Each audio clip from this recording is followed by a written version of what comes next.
So imagine you want to go on the ultimate, like once-in-a-lifetime expedition. Right. The kind of journey that completely redefines who you are. But there are a few massive hurdles in your way. Okay. Like what? Well, first, the destination is this physically grueling, potentially lethal environment. Second, the sheer cost of travel, the gear, the time off work. It's mathematically impossible on your current wages. Yeah. That's a deal breaker for most. Exactly. And third, and this is the kicker, depending on your gender or maybe your age or social status, the local authorities have explicitly, legally forbidden you from ever setting foot across the boundary line. So you're just completely locked out. Right. Most people would just give up. Yeah. You accept that this sacred high-status realm is meant for someone else, someone richer, someone more privileged. But that's not what happened here. No, it's not. Instead, you and your neighbors engineer this sprawling, decentralized financial syndicate to fund proxy travelers. Which is brilliant. And for the people who still can't make the journey, you exploit a profound theological loophole to literally construct a mathematically scaled, spiritually active replica of that destination right in the middle of your crowded city. It is honestly one of the most stunning examples of grassroots organizing in history. I mean, we are talking about taking an entirely exclusionary elite system and just reverse engineering it so that the poorest, most marginalized people could claim ownership of it. Welcome to the deep dive. Today, we are analyzing a phenomenal social, financial, and religious movement from the Edo period in Japan. So that's roughly 1603 to 1868. Yeah, a really fascinating era. We are looking at the Fujikōs, the Fuji confraternities. Based on a stack of historical texts, sociological research, and regional histories, we are tearing down the mechanics of how everyday people completely democratized the sacred space of Mount Fuji. Though we do need to establish a quick perimeter around our discussion today. Okay, absolutely. Because the Fujikō permanently altered the cultural landscape of Japan, but it is just one specific strand of Fuji religion. It isn't the whole picture. Right. Fuji has a massive history. Exactly. I mean, Mount Fuji has been a site of imperial worship, a subject of classical poetry, and a domain for medieval monks long before the Fujikō even existed. But we're focusing on this specific movement today because it is arguably the most sociologically complex. It's the definitive story of the masses seizing the sacred. Seizing it, yes, but not overnight. I mean, to understand how you eventually get hundreds of thousands of ordinary carpenters and shopkeepers marching up a stratovolcano in the summer sun, we have to start in an environment that is the exact polar opposite. Yeah, very different vibe entirely. We have to look at the genesis of this specific lineage, which takes place underground in absolute freezing darkness. Right, so we are starting in the late 16th and early 17th centuries with a man named Hasegawa Kakugyu. He lived from 1541 to 1646. A long life. A very long life. And he is recognized as the foundational ascetic of this lineage. But his approach to Mount Fuji had absolutely nothing to do with, like, joyful community hikes. Not at all. No, Kakugyu was operating within the paradigm of Shugendu. Okay, I want to break down exactly what Shugendu is, because it's a term that gets thrown around a lot in Japanese history, usually translated just as mountain asceticism. Right, which is a bit broad. Yeah, exactly. Yeah. So mechanically, what is a practitioner, a Yamabushi, actually trying to achieve up there on the mountain? Mechanically, Shugendu is an engine for acquiring supernatural power. It's a highly syncretic tradition. It pulls from indigenous Japanese mountain worship, esoteric Buddhist cosmology, and Taoist magic. So it's a real mix of things. Yeah, completely. And the core belief is that mountains are not just piles of rock. You know, they are physical, geographical mandalas. They're the overlapping point between the profane human world and the realm of the deities and Buddhas. Wow. So, a Yamabushi believes that by subjecting the physical body to the extreme hostile elements of the mountain, we're talking freezing waterfalls, sheer cliffs, starvation. You strip away the mundane human ego. It's like a symbolic death. A literal and symbolic death, yeah. Yeah. You undergo this breaking process. And in that void, you absorb the raw supernatural power of the mountain itself. So it's definitely not a hike. I mean, it's an endurance test designed to trigger a psychological and spiritual break. Precisely. And Kakugyu specialized in a very specific, punishing form of this. He didn't just climb Fuji, he went inside it. Inside the volcano. Yeah, he engaged in cave asceticism. The base of Mount Fuji is riddled with these lava tubes formed by ancient eruptions, and the most significant of these for Kakugyu was the Hitowana Cave. Yeah, I was reading the geological descriptions of the Hitowana Cave in the sources, and it sounds terrifying. It is an 80-meter-deep lava tube. It's huge. Huge, perpetually freezing, incredibly damp, and it just reeks of sulfur. And Kokugi secluded himself inside this tube for immense periods of time. Yeah, he really committed. The sources talk about him standing on a block of wood, a tiny square block, just chanting and enduring. Right, he stood on a block roughly 4.5 inches square. That's practically nothing. I know. He's engaging in standing Zen and chanting these mystical formulas, and you have to consider the somatic reality of this. What do you mean? Well, if you are in a pitch black, freezing, damp lava tube for days, weeks, or in his case, thousands of days cumulatively, your brain fundamentally alters its processing. Oh, for sure. The sensory deprivation alone would induce profound hallucinatory states. Exactly. And in the theology of Shugendu, the cave represents the womb of the cosmic Buddha, Dainichi Nyorai. So it's going back into the womb. Yes. Kokugi's is regressing into the womb of the earth to be spiritually gestated. He expects to be reborn with the power to heal disease, exorcise spirits, and manipulate the weather. Okay, but this presents a massive historical disconnect for me. Yeah. I mean, Kokugi's is engaging in elite supernatural survivalism. If I am an average working-class person in Edo, which is modern-day Tokyo, and I hear about a guy standing in a pitch-black sulfur tube hallucinating until he gets some magical powers, I might revere him. Sure, you'd respect the power. Right. I might ask him to bless my crops or heal my kid, but I am absolutely not going to try and replicate what he's doing. Oh, absolutely not. So how do we leap from solitary elite magic to a mass popular movement? That leap is the central puzzle of the Fujikō. You are entirely right. The working class of Edo had no use for cave asceticism, and the transition didn't happen naturally. They had to be forced. It required a violent ideological rupture, which occurred about 6 generations later in the early 18th century. Okay, let's trace that rupture, because the movement hits a critical fracture point right about then, doesn't it? The leadership actually splits in two over this exact issue. Yes, exactly. On one side, you have the conservative faction led by a guy named Murakami Kosei, and he wants to maintain the old ways. Keep it in the caves. Right. He believes the spiritual epicenter of the faith is still that Hitowana cave, and that the followers should focus on localized esoteric rituals. Okay, and the other side. On the other side, you have a visionary named Jikigu Moroku. He lived from 1671 to 1733. Moroku looks at the society around him, and he realizes that the era of magical mountain hermits is just over.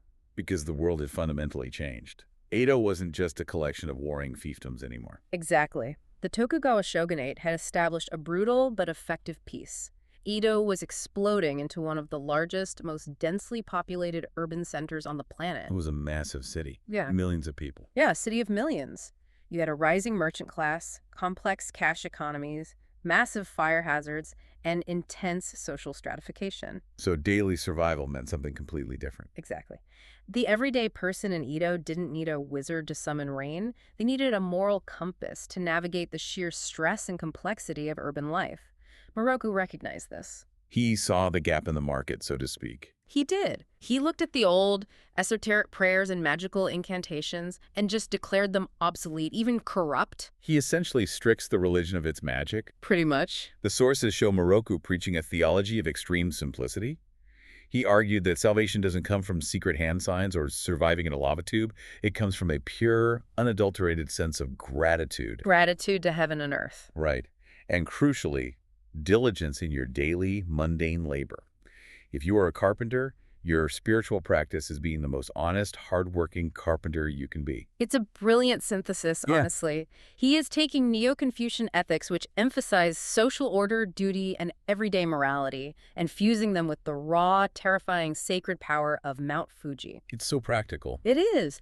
He is telling the working class, your everyday life is just as sacred as the ascetic's cave, as long as it is lived with absolute sincerity. I follow the logic. It's an incredibly appealing populist message. But here is where I get completely stuck on Moroku's story. Okay, where's the disconnect? Well, if his entire philosophy is about replacing extreme, inaccessible magic with simple, everyday gratitude, why does he demonstrate this by committing one of the most extreme acts of physical self-destruction in Japanese religious history? You're referring to his final act in 1733. Yes. I mean, in the year Kisho 18, Moroku completely bypasses the traditional caves at the bottom of the mountain. He hikes all the way up to the crater's edge, 12,000 feet in the air. The very top. Yeah, and he enters a tiny makeshift wooden shrine at a spot called Shaka no Wari-ishi, the split stone of the historical Buddha, and he intentionally, methodically starves himself to death. He commits nuju. Exactly. It just seems like a massive contradiction to his whole everyday gratitude message. It looks like a contradiction to a modern observer for sure, but within the context of Edo-period religious dynamics, it was a necessary performance of ultimate conviction. What exactly is Nushu? Luji is the practice of entering a state of deep meditative absorption that culminates in death. It is the highest possible sacrifice a practitioner can make. So it's not just suicide. No, it's highly ritualized. Morocco understood that simply writing a pamphlet about everyday gratitude wasn't going to redirect centuries of deeply entrenched mountain worship. People wouldn't buy it. Right.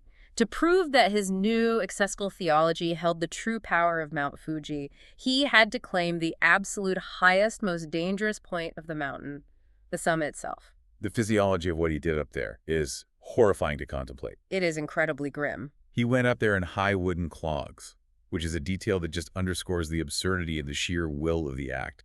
He locks himself in this box. The winds at the summit of Fuji are lethal. Freezing temperatures, low oxygen. And he sits there for over a month, reportedly surviving on nothing but a few drops of snowmelt, until his organs shut down. And we know the details because he wasn't entirely alone during this. Right, he had a disciple. Yeah. As his body was failing, as he was experiencing the profound somatic breakdown of starvation, he was orally transmitting his final teachings to his disciple, Tanabe Jurumon, who remained outside the structure. Taking dictation while his master is dying. Exactly. Tanabe documented these transmissions. So Moroku's death was not just a suicide, it was the deliberate creation of a new scripture. He weaponized his own death. It's like a political hunger strike. The sheer brutality of the act validates the message. That's a great way to put it. I mean, if someone is willing to endure 35 days of freezing starvation just to tell you that your life as a vegetable seller is spiritually valid, you are going to listen. And Edo listened. His martyrdom became an absolute sensation. The story spread through the city like wildfire. It catalyzed this massive wave of religious fervor. Suddenly, the focus shifted entirely away from the dark elite caves at the base of the mountain and directly to the sunny, glorious summit where Moroku made his sacrifice. Everyone wants to go there. Exactly. Every commoner in Edo suddenly felt a deep personal compulsion to climb Mount Fuji, to honor this man and experience this newly democratized sacred space. Which brings us to the next massive brick wall in our story. The ideological barrier has been shattered by Moroku. The everyday people have the desire to go. But desire does not manipulate macroeconomic reality. precisely. Let's look at the financial reality of the 18th century. Okay, the distance from Edo to Mount Fuji is roughly 100 kilometers. That is a multi-day journey on foot just to reach the base. And that's before the climb even starts. Right. Then you have to endure the climb, the descent, and the walk back.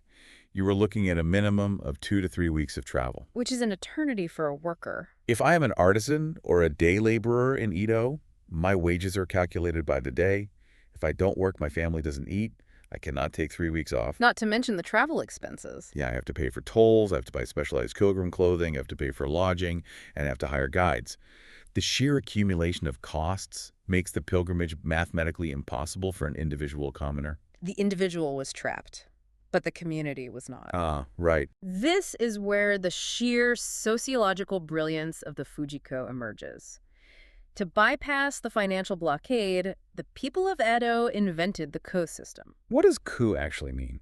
Ku translates to confraternity or association. It was effectively a highly sophisticated, decentralized financial syndicate operating at the neighborhood level. Let's walk through the exact mechanics of this because it operates exactly like a modern crowdfunding campaign, but with much higher stakes.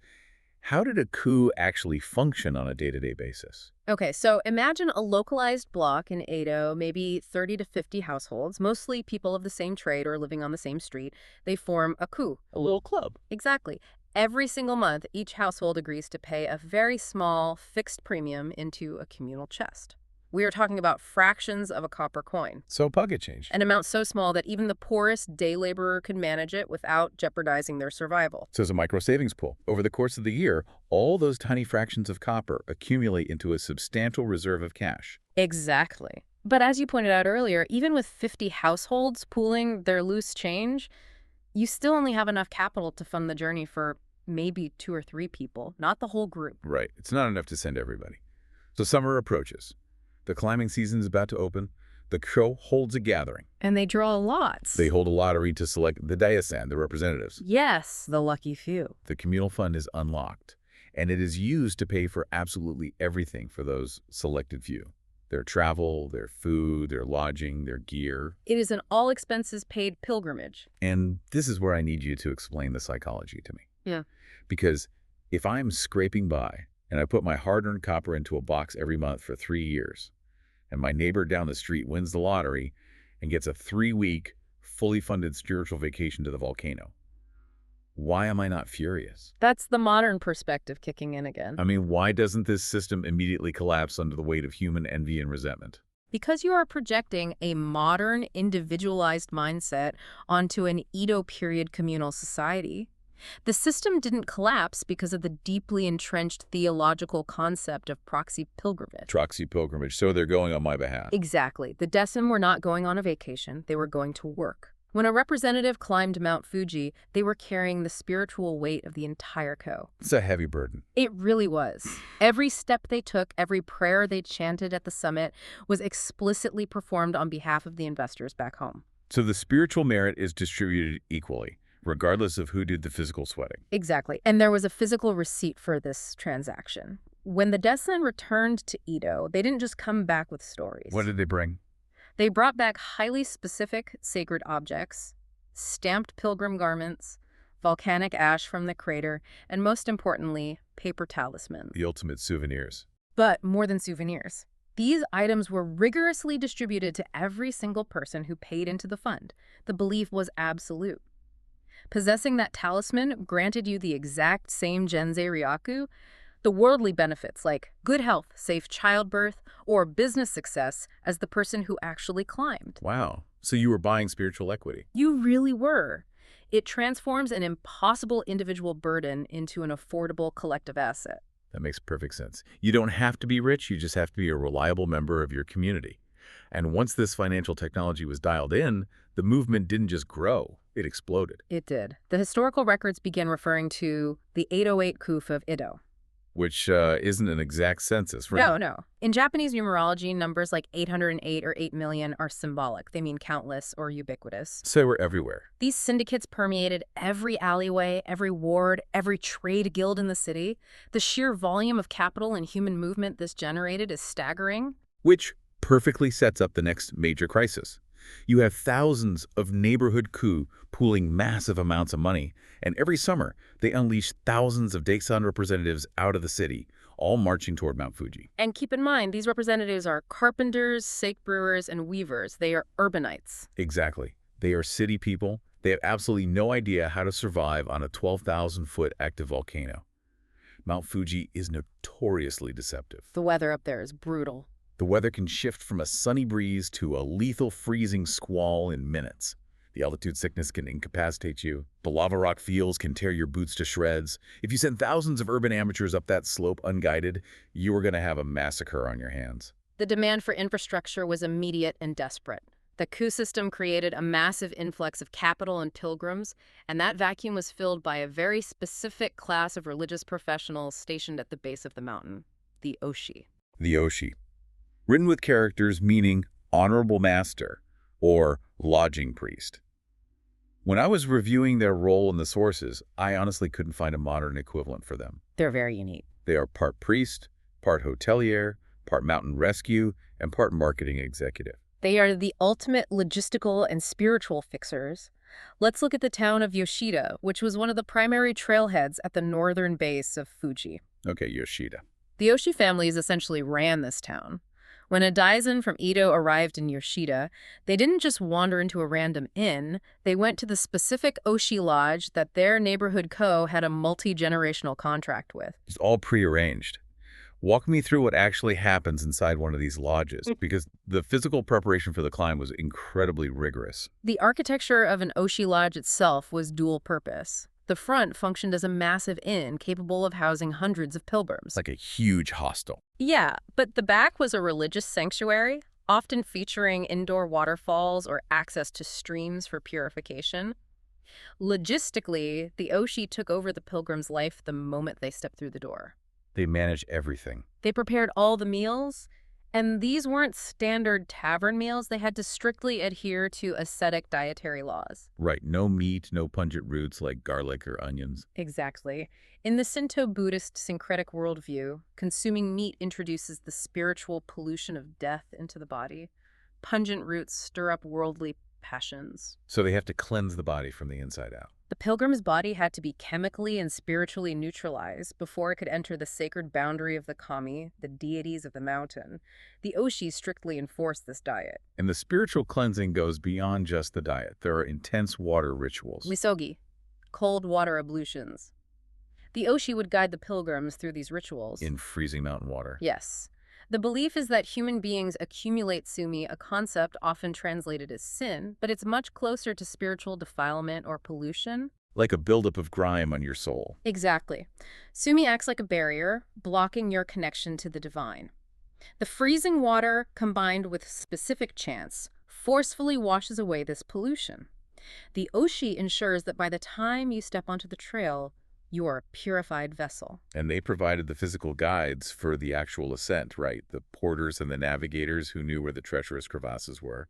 Yes, the Oshi employed networks of local guides to get them up there safely. But their most critical service, the thing that the Koch system fundamentally relied upon, was the production of the goshin. The talisman. The physical receipt we talked about. The goshin was a woodblock printed paper amulet. It was intricately stamped with sacred seals, often depicting crows, which were seen as divine messengers. Crows are a big symbol in mountain worship. They are.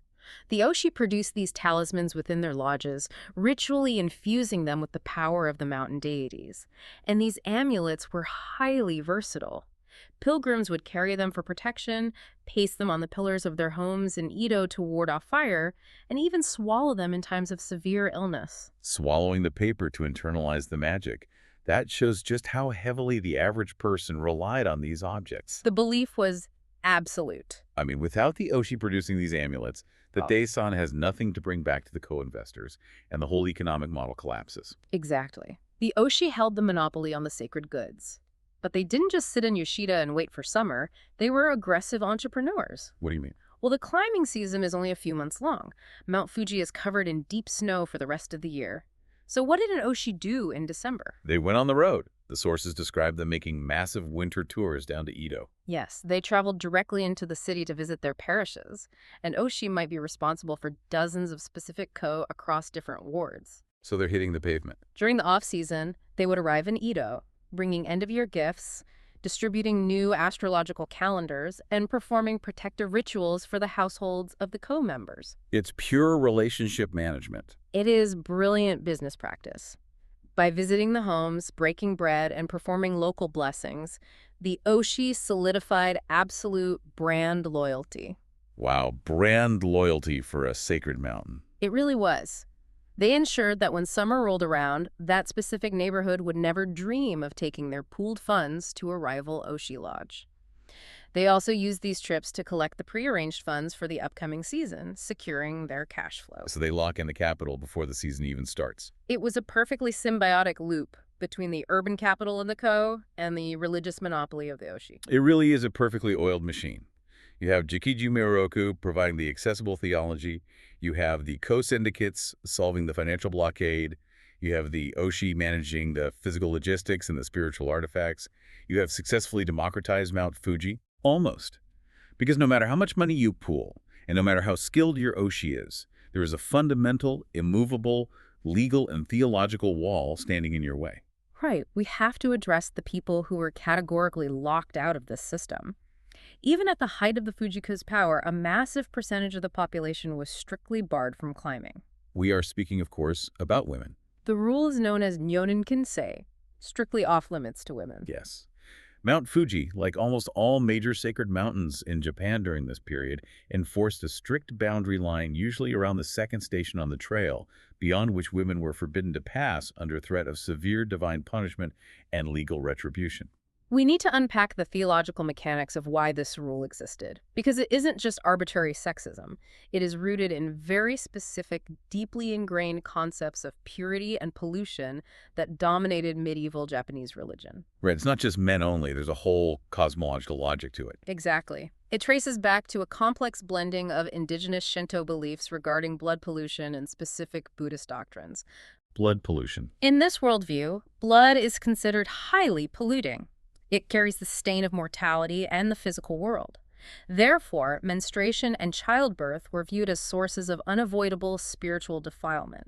So it's tied to female biology. Yes. Compounding this was the influence of texts like the Blood Bowl Sutra, a later Buddhist apocryphal text that explicitly condemned women to a specific hell of blood unless they were saved by specific rituals. So the religious establishment believed that if a woman carrying this inherent biological pollution stepped onto the sacred mandala of the mountain, it would defile the purity of the deities residing there. The mountain would literally be contaminated. That was the institutional logic. And it wasn't just women. Even if you were male, if you were a small child, or if you were an elderly man whose physical strength was failing, the sheer physiological brutality of the climb locked you out. The mountain remained an exclusive club for able-bodied men. Which creates a massive tension. I mean, you have a movement built entirely on the premise that every day, ordinary people deserve access to the sacred.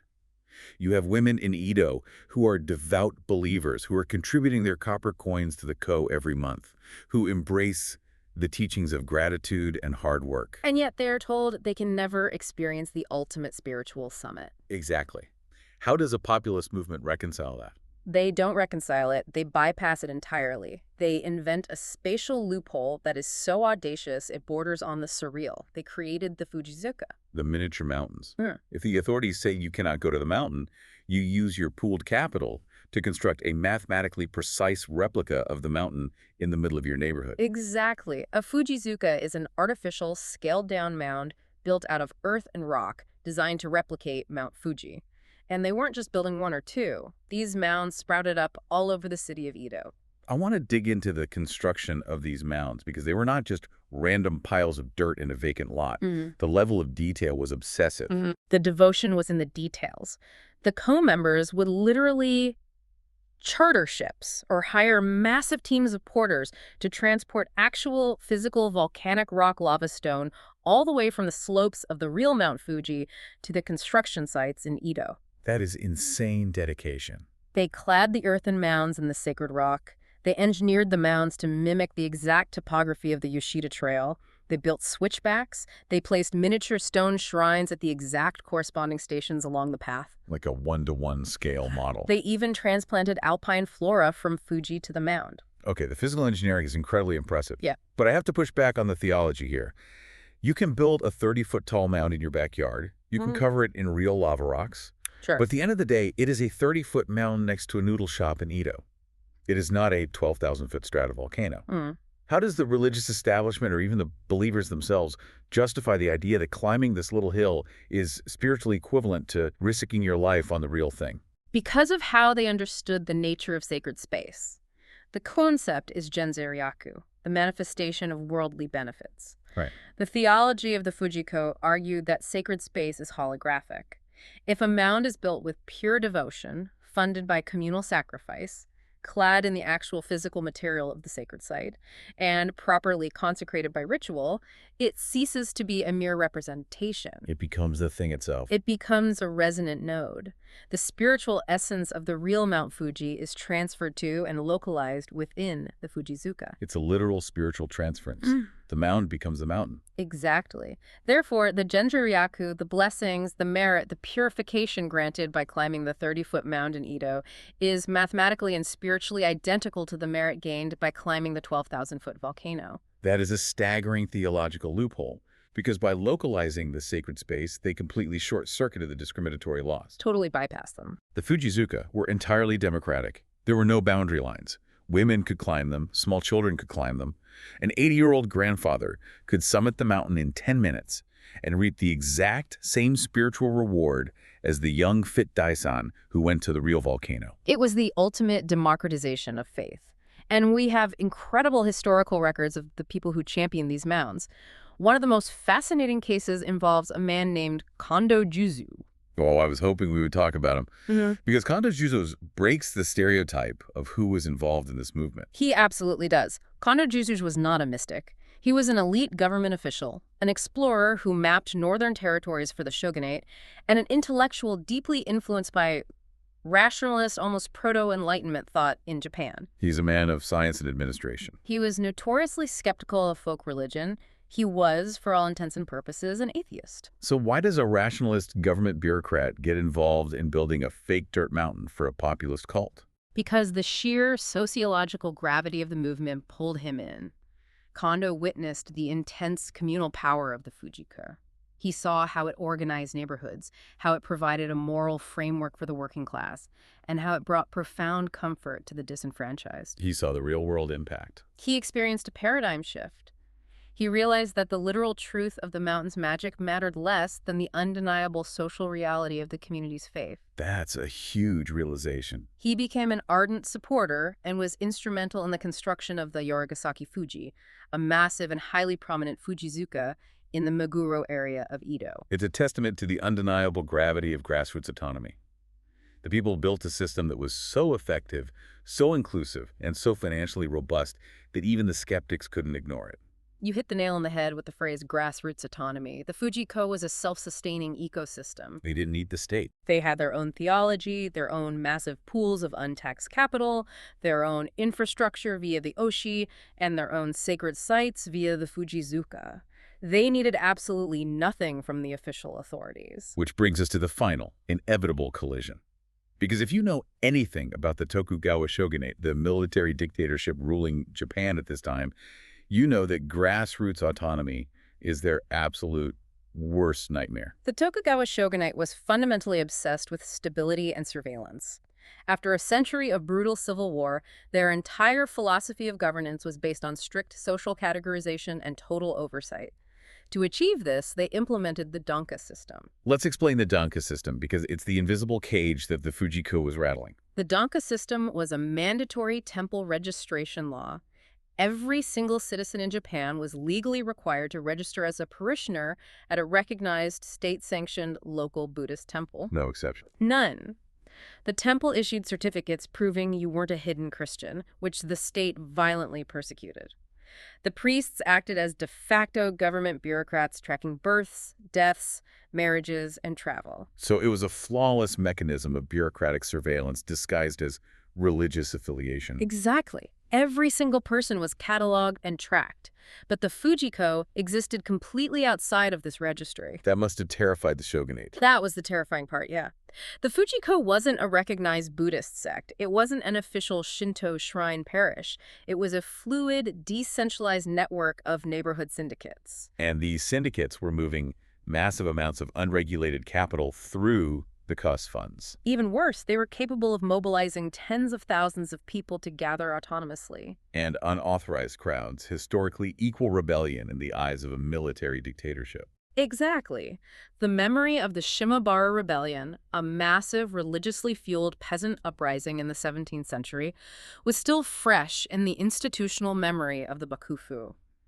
Any religious group that could gather a crowd without a government permit was viewed as a latent insurgency. And the Fujikō wasn't just gathering to quietly pray. They were engaging in practices that actively subverted state-sanctioned institutions. For instance, the dispensing of kinmisui. Kinmisui meaning golden bright water. This was water collected from the melting snows near the very crater of Mount Fuji. The Daisen representatives would carefully transport this water back to Edo in specialized containers. So what were they using it for?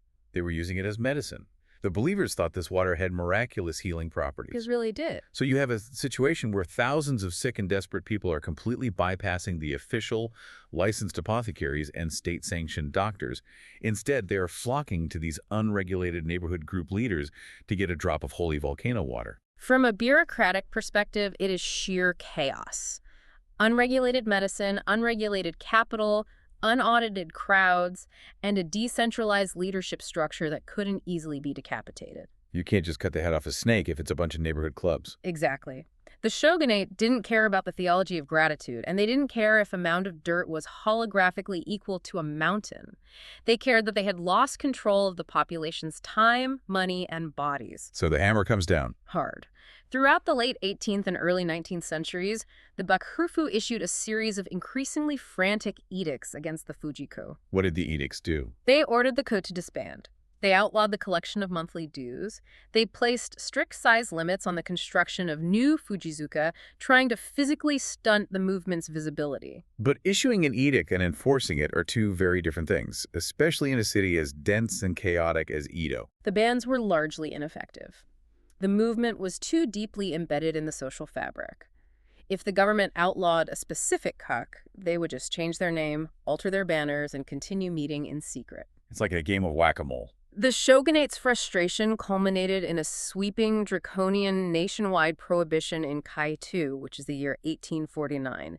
The state essentially declared total war on the Fujikō, demanding the absolute dissolution of the entire network. So we have the full weight of a military dictatorship trying to crush a grassroots movement. Did the 1849 ban finally kill the Fujikō? In terms of its open, explosive public prominence, the ban certainly drove the movement underground and fractured it. Many kuk had to formally assimilate into recognized Shinto sects just to survive the legal persecution. So they put on a disguise? Yeah, structurally they had to adapt. But in terms of the cultural war, the Bakufu had already lost. The genie was out of the bottle. Exactly. You cannot legislate away an idea that has already fundamentally reshaped how a society views the world.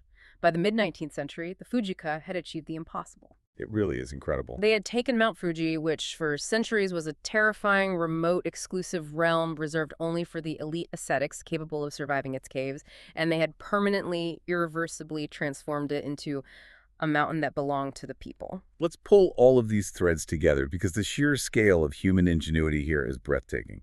We start in the 1600s with Hasegawa Kokugi, a solitary ascetic pushing his body to the absolute brink of sanity in a pitch-black, freezing lava tube, trying to absorb the raw, supernatural energy of the earth. It's an isolated elite pursuit. Then, generations later, Jikinyu Moroku shatters that paradigm. He recognizes that an urbanizing society needs ethics, not magic. He climbs to the freezing summit and starves himself to death over 35 days, using his own agonizing martyrdom to prove that simple gratitude and hard work are just as sacred as esoteric rituals. And the people of Edo weaponize that theology using financial technology. They build the coup system. They create neighborhood micro-savings syndicates to crowdfund the journey, relying on the deep psychological belief in proxy pilgrimage so that one person's climb yields spiritual dividends for the entire block.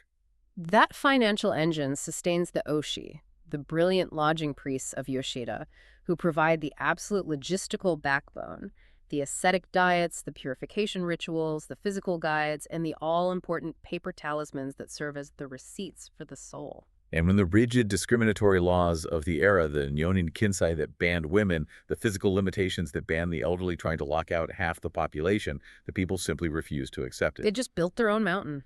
They engineered the Fujizuka. They exploited the theological concept of Genzi Ryaku to build mathematically scaled, spiritually active replicas of the volcano in their own backyards, democratizing the sacred space completely. And they maintained this massive decentralized autonomy right under the nose of a paranoid, surveillance-obsessed military dictatorship. It is a masterclass in how human beings navigate, subvert, and ultimately conquer exclusionary systems. And it forces us to look at the architecture of our own society. Oh, absolutely. The history of the Fujikō proves that when a high-status institution, whether it is a sacred mountain, an elite university, a financial market, or a political system becomes too rigid, too expensive, or too arbitrarily exclusive, the masses will not just sit passively at the boundary line. They will inevitably invent their own parallel technologies to access what they need. It makes you wonder what the modern mountains are. Where are the current boundary lines drawn? Where are the gatekeepers demanding impossible tolls? Right. Who's deciding who gets to climb? And more importantly, if you look closely at the decentralized networks, the crowdfunding platforms, and the grassroots communities forming today, how are people currently building their own miniature mounds? How are they constructing their own parallel Fujizuka right now to bypass the gatekeepers and conquer those mountains on their own terms? It's a question we should all be asking ourselves. Thank you so much for joining us on this deep dive. Whether you are prepping for an impossible journey, contributing to a communal fund, or just trying to figure out how to scale the walls in your own life. Understanding how the carpenters and shopkeepers of Edo claimed their sacred volcano helps us decode the relentless, inventive human spirit of today.